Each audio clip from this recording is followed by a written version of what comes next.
naman akalain na hindi ko rin inaasahan pa.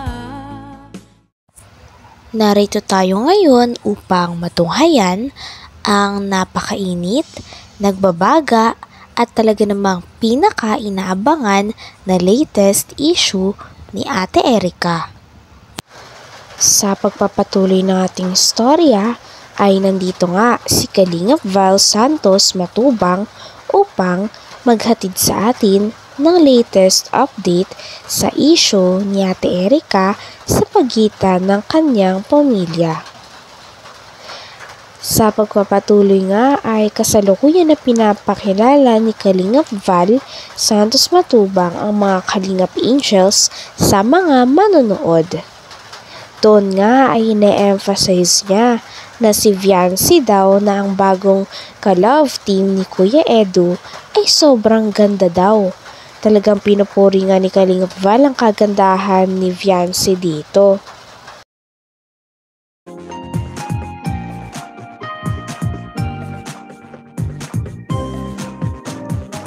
Sumayaw-sayaw, tayo'y sumayaw-sayaw. Limutin na ang mga problema. Indak-indak ating mga paa. Sa tugtugin, tayo ay sumabay na. Ang mga kamay ay ikaw ay kaway. Ang iyong katawan ay ikalaw-kalaw. Huwag nang malungkot, dapat ay magsaya. Pagkat ang iyong kalingap ay narito na. Tim-tim-tim kalingap ay maaasahan. Tim-tim-tim-tim-tim-tim, tan-tan-tan-tan-tan-tan. Tim-tim-tim kalingap, pagtulong sa mahirap ay maaasahan nating makakamtan. Ay, good morning sa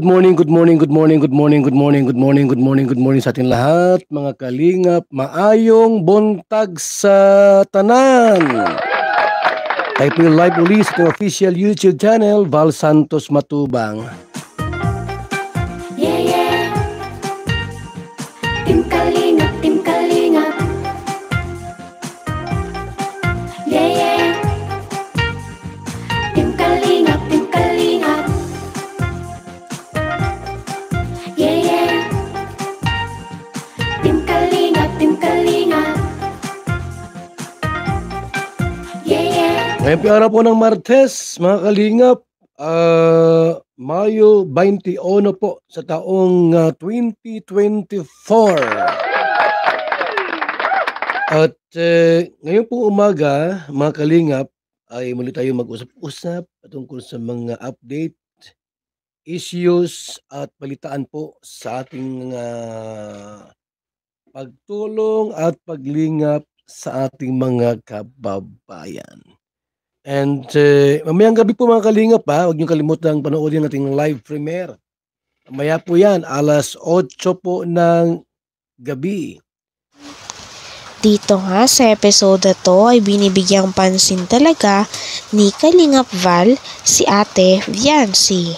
Si Ate Viancy kasi ang bagong love team ni Kuya Edu. Dati, ang love team ni Kuya Edo ay si Ate Erica. Ngunit dahil sa kadahilanan na gusto na nitong umalis sa Kalingap upang unahin daw ang pag-aaral at ang kanyang mga priorities sa buhay na kamakailan nang lumabas na hindi pala totoo, ay nawala nga ang kanilang love team dahil dito. Kaya naman pumalit si Ate Viancy at ang tambalan nila ni Kuya Edo ay tinatawag na ngayon na EDSI. Starring Viancy. Mamaya po yan, at mahirap na magparataram DBI. Alas 8 po, short film lang po ito. At para unti-unti po mga kalingap, ay atin pong makilala kung sino po itong si Viancy. After ni Viancy, sino ang next nating i-content sa mga Kalingap Angels, mga kaibigan? Pwedeng si Dara, pwedeng si Carla, pwedeng si Joy, si Eden, Julian, Daming pwedeng i-content, di ba? Para po lalong makilala natin ang mga Kalingap Angels ni Kalingap Rab. So, mamaya pong gabi po mga Kalingap, huwag niyong kalimutang panoodin ang ating live premiere. At yun po yung short film natin kay Viancy. Maganda si Viancy. Si Viancy po ay maganda.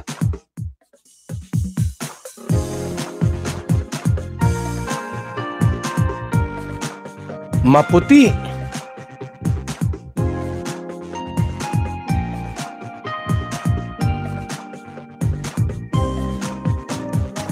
Sumayaw-sayaw, tayo'y sumayaw-sayaw.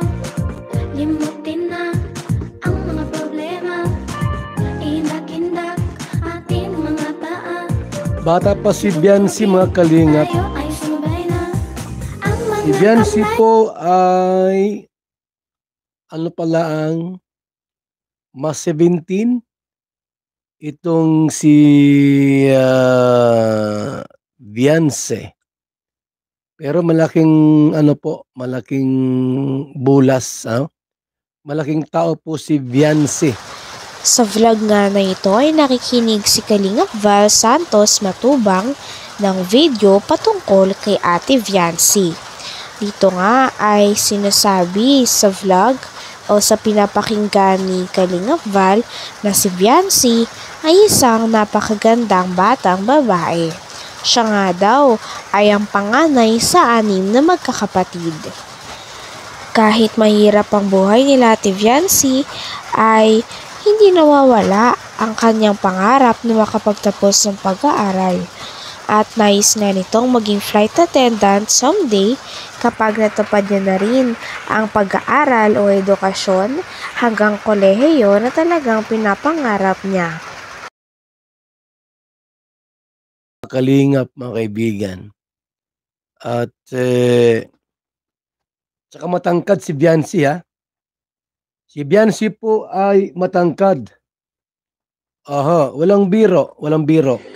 Siya si Viancy, Yan o. panganay sa 6 na magkakapatid. Yun o. Sa kabila ng kanilang kahirapan, pangarap niya pa ding makapagtapos ng Oo pag-aaral naman. sa kursong Bachelor of Science in Tourism Management Wow, congrats. or pagiging flight attendant. Wow, the best. Kaya naman, sobra ang kanyang pagsusumikap para sa kanyang sarili at sa mga minamahal na kapamilya. Yan. Maganda, matangkad, Matangkad. at maputing dilag si Maputi. Viancy. Talagang maputi. Maganda. Maganda. Hindi lang ang panlabas na anyo, Hindi lang. kundi pati na rin ang pagkakaroon Nang? ng busilak na Wow, kalooban. grabe ha.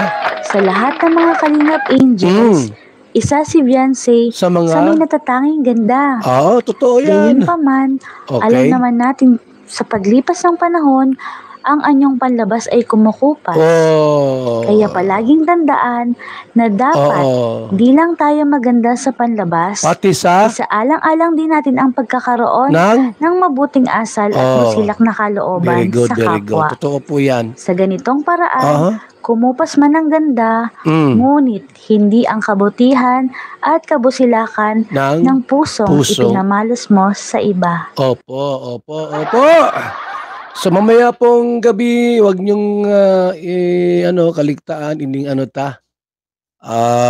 Viancy. VSM. Kalingap Promotion. Starring Viancy. Yan. Ngayon, mga Kalingap, duman sa film na iyon na ginawa natin, ako ang director dito, walang iba. Ako ang cameraman, lahat. Ako ang runner, water boy,